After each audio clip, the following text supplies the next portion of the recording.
A gente volta a falar sobre o estado de São Paulo, onde o governador Geraldo Alckmin terá que explicar ao Tribunal de Contas do Estado o calote que deu no metrô para colocar dinheiro público na única linha privada do sistema. Segundo o TCE, em 2014, o governo estadual deixou de repassar 332 milhões de reais à companhia pública. Mas, segundo os metroviários, a dívida é ainda maior se forem levados em consideração os últimos 5 anos. Veja na reportagem de Vanessa Nakazato. O calote dado pelo governo Geraldo Alckmin no metrô já chega a 1 bilhão e 100 milhões de reais. A pedalada começou em 2011, no início do funcionamento da linha 4 amarela, a única privatizada, e seguiu até o ano passado, segundo a Federação Nacional dos Metroviários, a FenaMetro. A dívida foi criada porque, em vez de pagar a companhia do metrô pelos serviços prestados, o governo do estado priorizou o pagamento para a concessionária Via 4, que opera a linha 4 amarela. Um dinheiro que seria para investimento interno, seja com manutenção de trens, peças, que hoje está faltando bastante, quadro de funcionário que está com bastante déficit. Na verdade, esse dinheiro é repassado para o metrô privado e não tem um retorno para a população em si, né? Porque é um dinheiro para cobrir lucro do contrato da empresa. Isso acontece porque, por contrato, a concessionária Via 4 tem prioridade para receber o pagamento por passageiros transportados. Só depois, o governo estadual repassa os recursos para o metrô e para a CPTM. E tem um agravante. O valor pago por passageiro transportado pela linha privatizada é maior do que o repassado ao metrô, que hoje é de R$ 3,80. Na prática, essas pedaladas representam uma transferência de dinheiro público, dinheiro do erário público, dos nossos impostos, dos impostos pagos pela população para uma empresa privada que é a Via 4. O deputado Carlos Gianazzi observa que, além do prejuízo financeiro, esse calote mostra que o governo estadual não prioriza os investimentos necessários para aliviar as 4 linhas públicas operadas pelo metrô, que transportam muito mais passageiros do que a linha 4 amarela. O dinheiro num ano que vai para a linha 4, o metrô lança como contas a receber, só que coloca o risco de perda, porque o Estado teria que cobrir e sabe que o Estado provavelmente não vai cobrir, então coloca dessa forma. A FenaMetro reclama que o rombo de mais de 1 bilhão nas contas do metrô gerou prejuízos também para os metroviários. Pelo menos 1.000 trabalhadores foram demitidos nos últimos meses. Suspensão de férias, parcelamento de participação nos resultados, atraso de salário, mudou data de pagamento, entre outras coisas internas que prejudicaram a própria categoria. Hoje tem muitos trens parados, né, por falta de peças, trem que está servindo de reposição para outros que estão em circulação, justamente por não ter dinheiro para investir em compra de peças, essas coisas. O Ministério Público Estadual e o Tribunal de Contas do Estado foram acionados para investigar o calote do governador Alckmin na companhia do metrô.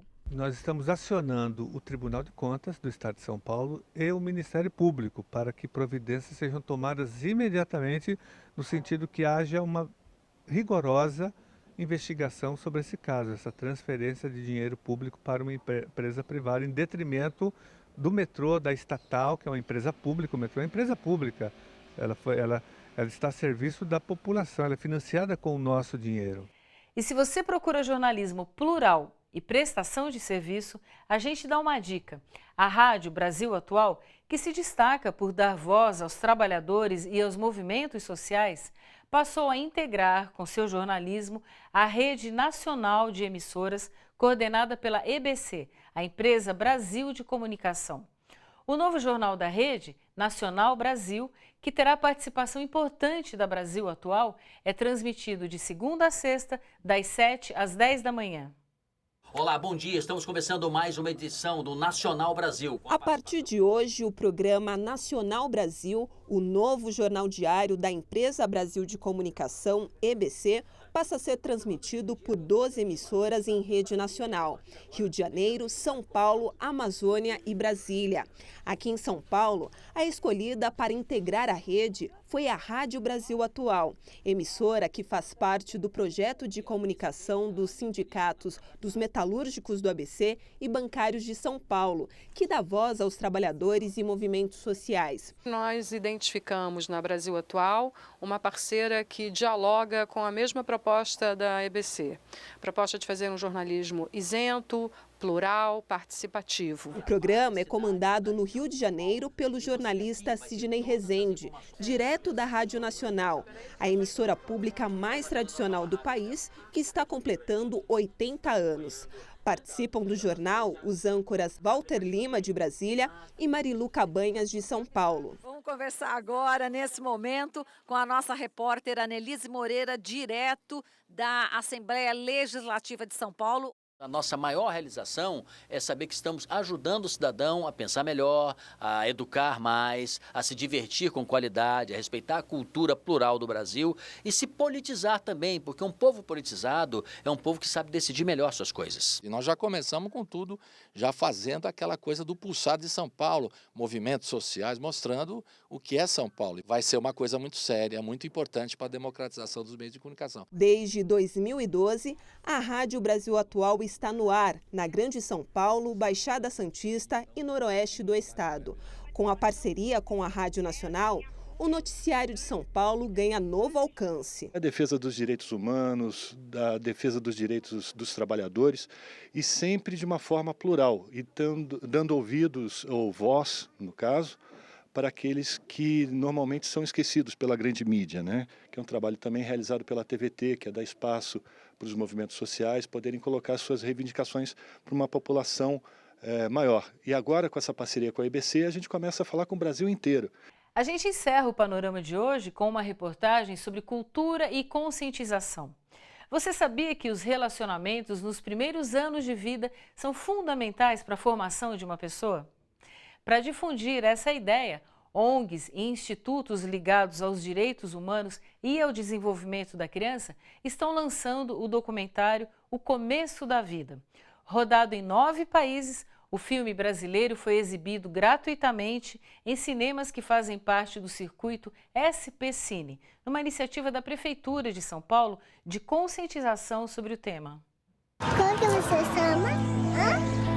O documentário Começo da Vida percorre 9 países para revelar a importância dos primeiros 6 anos de vida na formação de uma pessoa.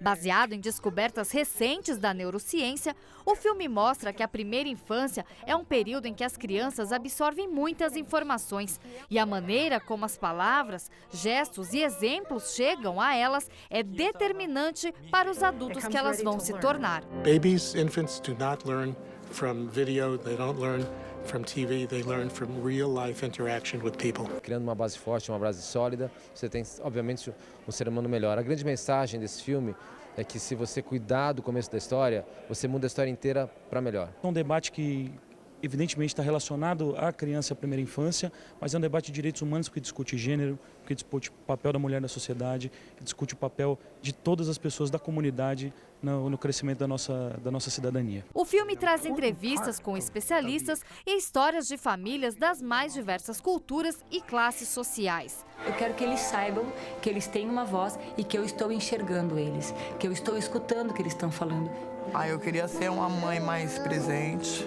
Eu queria poder escutar eles. O Começo da Vida está no circuito municipal, com exibição gratuita em salas SP Cine, CEL e Cine Direitos Humanos. A divulgação nesses espaços é uma parceria com a São Paulo Carinhosa, a política da Prefeitura que promove o desenvolvimento da primeira infância na cidade. Um provérbio africano diz que para educar uma criança a gente precisa da comunidade toda, né? Então eu acho que se a gente como sociedade olhar para essas questões, voltar àquilo que é essencial, eu acho que a gente vai ter uma cidade melhor, uma comunidade melhor, mais afetiva, mais solidária. It's that connection that you build between you and your child. That means all the differences. O documentário ressalta a importância de políticas públicas como as licenças maternidade e paternidade, que aumentam a convivência e os vínculos entre pais e filhos nos primeiros meses de vida do bebê. Bolsa Família pode acolher uma família que vai acolher uma criança, e essa criança vai ser melhor e o mundo vai ser melhor. Né?